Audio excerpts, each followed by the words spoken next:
WRP 0205, section 16. So, today, I'm with Glide. Glay po. So, what type of physical activities do you engage in regularly? Running. Running and lang? Walking.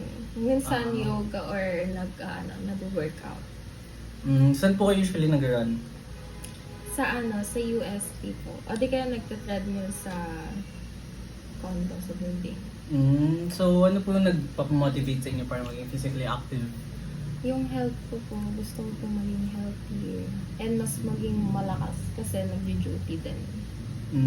So, maliban po doon, ano ba yung mga challenges na nafe-face nyo sa maintaining your physical fitness activity routine?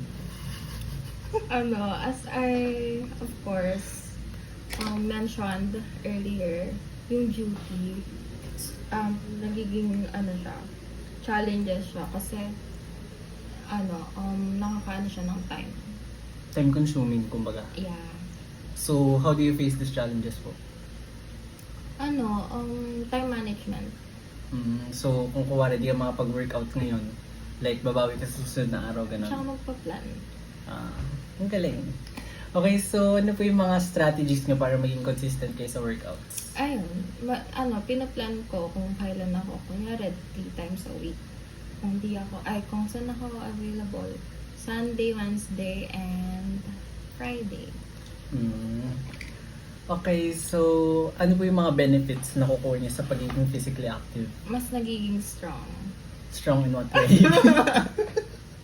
Nagiging strong kasi at saka mabagal hingalin kapag di kaya mapagod. Lalo na sa duty o tsaka sa school. Ngayon naman po, sa pag-workout nyo, paano siya nakakatulong sa daily life nyo? Ayun na yun. Yun na yun? Oo. Yun yung benefits? Oo. Ay, naitanong ko na ba yun?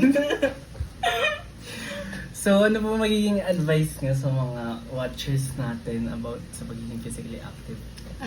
Start knowing your what you want muna.